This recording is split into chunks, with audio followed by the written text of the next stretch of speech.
robiť tieto skeče, čo budeme robiť, ideme toto, vraví jej, toto je aktuálno aj teraz. Ona mi vraví, že toto je aktuálno na veky. Žiaľ Bohu, budete vidieť, o čom sa robí. Nadviazano na to, čo Jana vyprávala. Prišiel muž domov, tralalala, opitý, príde jeho žena nahnevaná, nahovára, aby sa začal baviť s politikou aj von. No, to mi je ešte način. Ty vieš, že mňa politika nezaujíma. Teba politika nezaujíma, radšej čuš. A chcel by si zakúpiť državnú zem? To by bolo, bálime 50 hektárov, aby nebola drahá. A chcel by si, aby aj syn Jano konečne dostal robotu. No, už by bol aj šor. A Jančo na čím voľade pichnúť. Aj to by bolo dobre. A ako ty to všetko húdaš?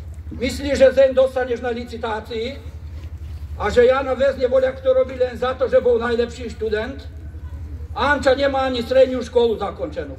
Kde ty žiješ? Kým sa nedáme do politiky, nikto z toho nič. Nič sa nepremenilo. To vám je, čo Jana vyprávala.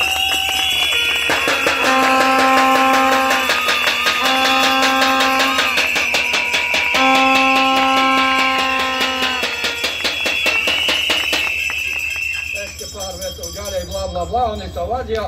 Zatiaľ dobehne ten syn najlepší študent, čo oni nemôže dostať robotu. Čo ste vari hluchí, nepočujete, že svine vybehli na dvor? Tak si ich mohol aj zohnať miesto toho, čo robíš krik väčšmo ako oni. Či ja so zakončenou fakultou mám merku a svinia? Keď ste, otec mu vraví, keď ste dovolili, aby tí, čo dosiaľ merkovali svinia aj ovce, boli direktori aj ministri, teraz vy myslíte merkovať ovce aj svinia.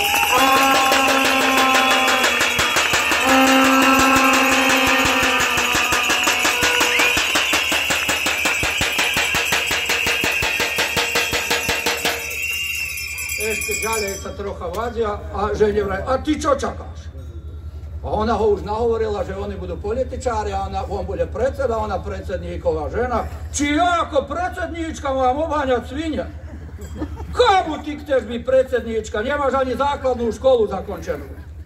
No tak čo? Vážne, že sa ja rozumiem do politiky. A ak voľade bude način diploma, ľahko si ju kúpim.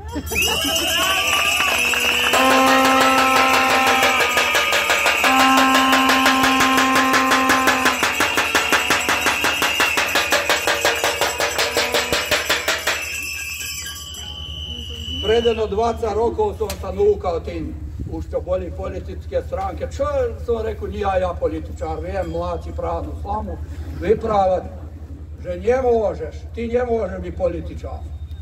Mi vraví vedom náš, môj kamarát. Ty nechceš robiť kompromisy, ty nechceš popustiť nič. Teraz by som apeloval na týchto mladých, na ktorých ostáva svet, aby nerobili kompromisy, nejako aby nedovolili tým, čo boli, aj kým boli demokrati, aj prešli do napredňákov a teraz už ledva čakajú sa nízkom štarte, aby prešli zase k sem, aby pozauzývali.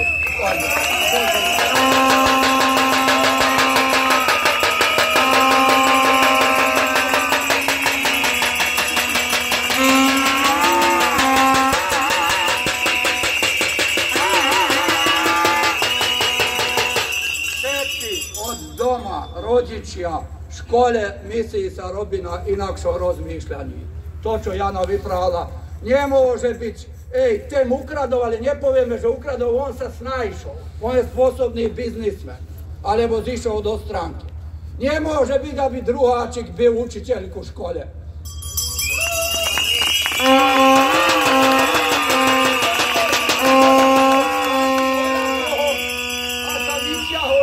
Že mu jápo, lebo má veľa peniazy, alebo je političár. To najviac ide jedno z druhých.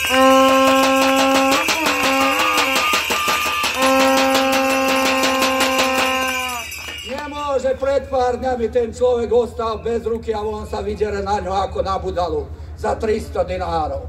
A on chce dialog. S kým chceš dialog?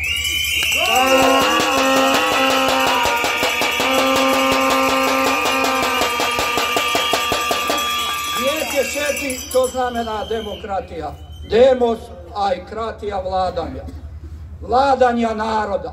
A títo, lebo sa telko hlúpi, alebo sa telko pachotní a zlí, a ja myslím, že sa obidvoje dovena, oni to prevrátili na vladavina národom. Oni majú národu rozkezovať aj kedy pôjde spať, aj čo bude jesť, aj rozmýšľa za ňom. Ale ľudia sa tu zvyknúti, mentalitu našu mienia všetkým.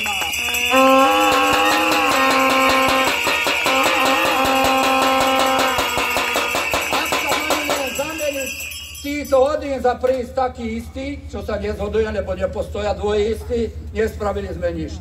Myslíme sa všetci od koreňa mieniať. Myslíme voľa, čo robí za túto padinu.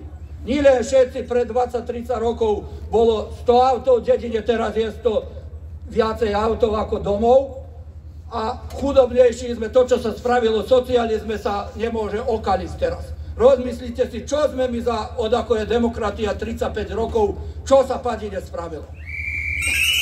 Čo sa padine spravilo?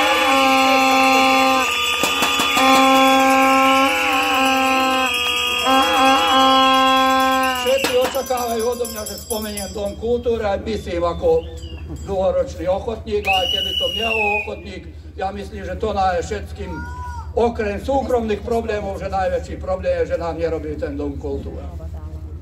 Ako som vám povedal, ja nechcem robiť kompromisy, ale mi vraveli, že nespomínaj konkrétne mená. Tak budem spomínať nekonkrétne mená, ale všetci budete vedieť, o kom sa robí. Keď som pred 10 rokov vravel, prečo sa nerenovuje Dom kultúry, to prvo, čo sa začalo, oni habali prvo fasádu robiť, lebo mali by voľby a to, čo je tu, sa nevidí, len fasáda sa vidí. Vina je, téma je tém, viete, na koho hútam, spravil nedobrý projekt, tedy bol faca veľká demokratskej stránky a už spadli z vlasti, spravil nedobrý projekt, dali fasádu z horľavého materiálu a tam, kde sa zbiera veľa ľudí, nesmie byť fasáda zo styropora, ale musí byť zo sklenenej vlne, to je nehorľavý materiál. Keď ten istý prekrútol kabát, prešiel či do SPS-a, či do SNS-a, prešiel, teraz je už izvoďač Rádova. Už je nevina, že spravil nedobrý projekt. A zásed je na ňom.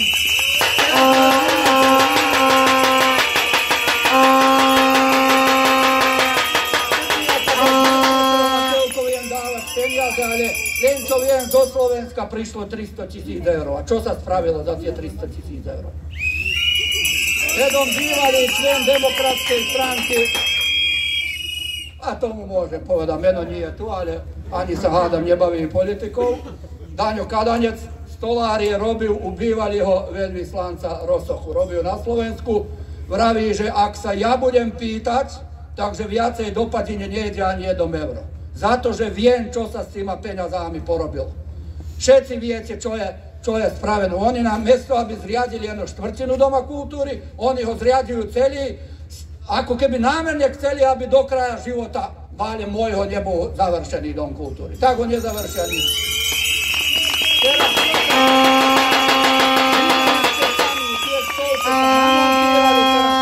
odmontírali, na dverách sa misia spravili ešte 5 nových záchodov, ako keby celá dedina chodila s prepáčením do Domu kultúry len srať, tak spravili záchody, nedajú sa otvoriť dvere, museli vypíliť kus drevov, lebo bude šoľa, alebo budú dvere. A od takých ešte je pred 2 rokmi sme začali robiť jedno druhé divadlo, isto po mojom texte, a ja nemôžem odalať, aby som im nešiel proti srdci. Podobný text ako tento. Tak na jednu próbu ja som neprišiel, prišla riaditeľka. Naša bájna riaditeľka, záznak jej nespomeniem meno. Som myslel tá pred ňou, že je najnespôsobnejšia, ale keď som videl túto, táto je ešte nespôsobnejšia. Ale plácu príjmajú tráp.